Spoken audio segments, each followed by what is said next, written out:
यत् कृतिव्यम नृभि प्रभु स्मर्तव्यम भजनीयम वा भूहि जदवा विपर्जयम 1:19-37 1:19-38 प्रथम स्कंध 49 अध्याय 37 और 38 नम्बर दुटा श्लोकत परीक्षिते प्रश्न आगबढ़ाई दिছিল कि मरण समये तुमार चरणे पुसुहु गुरु साम्प्रत म्रियमान नरे सदाय की कर्म करिबे इतु लोकत मृत्युर समय तुमार चरणत मैं एटा कथा सुधो कि मृत्युमुखी मानुहे এই লোকত সদায় কি কাম কৰাটো উচিত কাহাক শুনিবে কাহাক জপিবে কাহাক স্মৰিবে নৰে ভজনৰ যোগ্য কোন দেৱতা কহিও মত সত্তৰে কাৰ কথা শুনিব কাৰ স্মৰণ কৰিব কাৰ শ্ৰৱণ কৰিব কাক ভজন কৰিব শ্ৰৱণ কীৰ্তন কৰিবাৰ যোগ্য নুহি যত যত কথা তুমি হে পৰম গুৰু মুনিবৰ আমাত কৈ সৰ্বথা শ্ৰৱণ কীৰ্তন কৰিব নলগীয়া যদি কিবা কথা আছে সেইখিনিও হে গুৰু মুনিবৰ তুমি মোক এই সময়ত এই কথাখিনি কোৱা আপোনালোকে যদি ভাবে যে পৰীক্ষিত খাপ দিছিল 7 দিনৰ দিনা মৃত্যু হ'ব গৰিকে তেওঁতো মৃয়মান হয় বা মৃত্যুমুখী হয় কিন্তু আমি বিলাককতো খাপ দিয়া নাই আমি জানি কি কৰিম এটো পৰীক্ষিত খাপ দিছিলে তেওঁ শুনিলে আমাকতো কোনো খাপ দিয়া নাই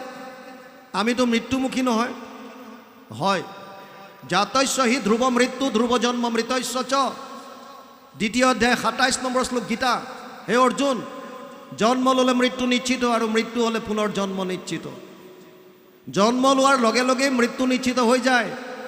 আমি প্ৰতিটো সেকেন্ডত প্ৰতিটো মুহূৰ্তত মৃত্যুৰ ফালেহে আগবাঢ়ি গৈ আছো গতিকে আমি সকলো মৃত্যুমুখী আৰু ইন্টাৰেষ্টিং কথা আমাৰো 7 দিনৰ ভিতৰতে মৃত্যু হয় বাৰ 7টাই ৰাখিছে সেইকাৰণে সোম মঙ্গল বুধ বৃহস্পতি শুকুৰ শনি আৰু ৰবি 7 দিনৰ ভিতৰতে মানুহৰ মৃত্যু হয় যিকোনো এটা বাৰত হ'ব পাৰে গতিকে আমাৰ কাৰণে ইয়াত এতিয়া কৈছে নিপতিৰ প্ৰশ্ন পাছে শুনি মুনি শুকে এই প্ৰশ্নকেইটা মূল কি মৃত্যু কি মুখী মানুহে কি কৰিম কাক শ্ৰৱণ কৰিম কাৰ কীৰ্তন কৰিম কাক স্মৰণ কৰিম ভক্তি কাক কৰিম শ্ৰৱণ কীৰ্তন কৰিব নলগীয়া যদি কিবা কথা আছে এই কথাখিনি মোক কোৱা মূল ভাগৱতৰ ভেটি প্ৰশ্ন এতিয়া ইয়াত কৈছে কৃষ্ণ পদ পংকজক হৃদয়ত ধৰি দিলন্ত সিদ্ধান্ত তাক সাধুৰবাদ কৰি প্ৰভু ভগৱন্তৰ চৰণ কমল হৃদয়ত ধাৰণ কৰি লৈ পৰীক্ষিতক সাধুৰবাদ কৰিছে তুমি যিটো প্ৰশ্ন কৰিছা ধন্য নৰপতিমতি উত্তম তোমাৰ পুছিলাহা যিটো কথা সংসাৰতে সাৰ তুমি যিটো প্ৰশ্ন কৰিছা ই অতি উত্তম সংসাৰৰ সাৰ বস্তু যে আমি মনুষ্য শৰীৰ লাভ কৰাৰ পাছত কি কৰ্ম কৰা উচিত কাৰণ এইটো শৰীৰ পাবৰ কাৰণে 84 লাখ জুনি ভ্ৰমণ কৰিবলগীয়া হৈছে 20 লাখ সব ঠাৱৰ জানো 9 লাখ জলচৰ সব মানো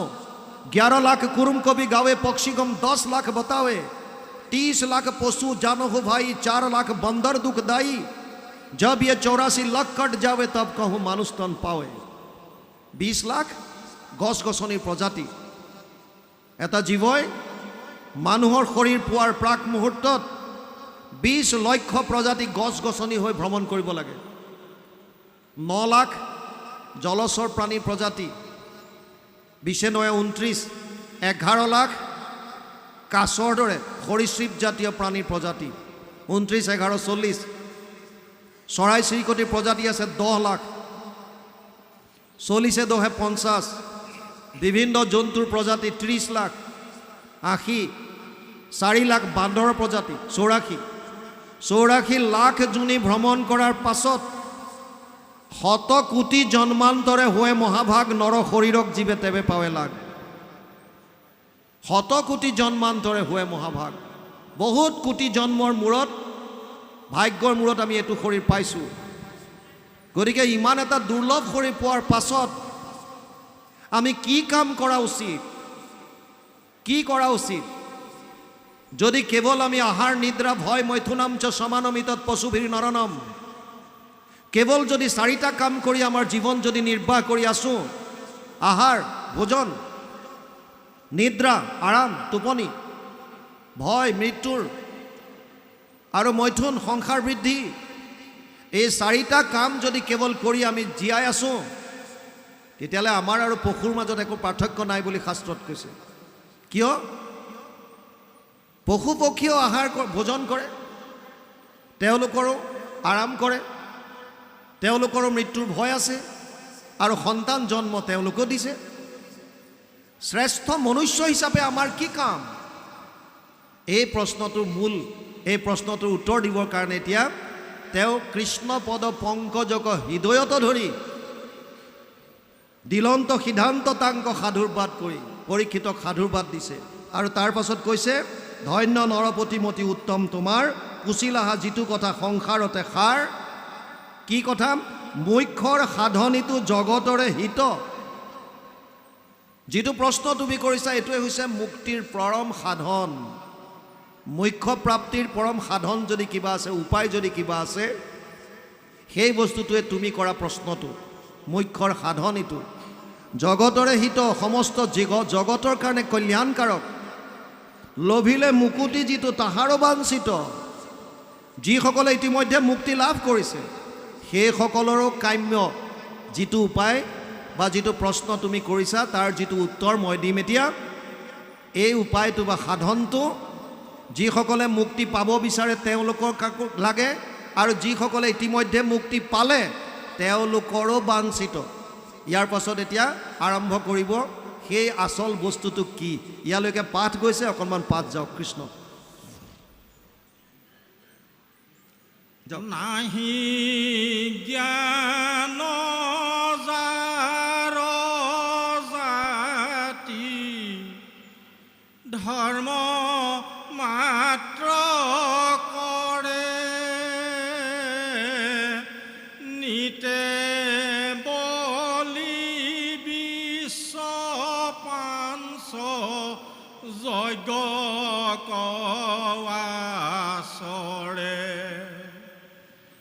তাহাৰ শ্ৰুতব্য কথা আছে অসংখ্যাত, হৰি বিমুখৰ শুৱে ব্যৰ্থে আয়ু পাত। দিন ভৈলে ধন কুটুম বৰ চিন্তা কৰে, নিদ্ৰাস্তিয়ালাপেৰা তিৰু আয়ু হৰে। মিছা বিষয়ত মাত্ৰ কৰে অভিলাষ, সিহেতু নেদেখে নৰে আপোনাৰ নাশ। হেন জানি যাৰ ইচ্ছা মুখ্য কহৰ বঠা, পৰীক্ষিততে বেশুনি উক কৃষ্ণ কথা। দিবে চিত্ত কৃষ্ণ গুণ নাম কীৰ্তনত, কৃষ্ণৰে পাদ পদ্ম স্মৰিবে মনত। নাৰায়ণ স্মৰণে পৰম মংগল, এহি মানে জীৱন্ততে জন্মৰ হাম ফল।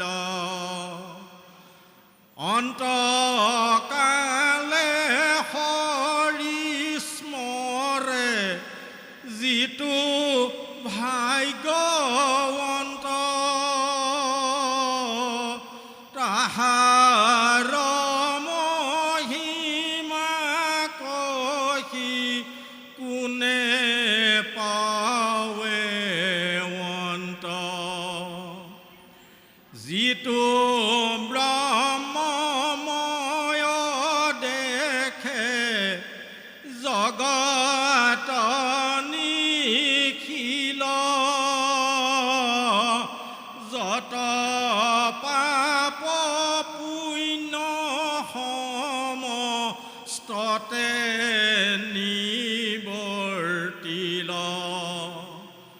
হৰি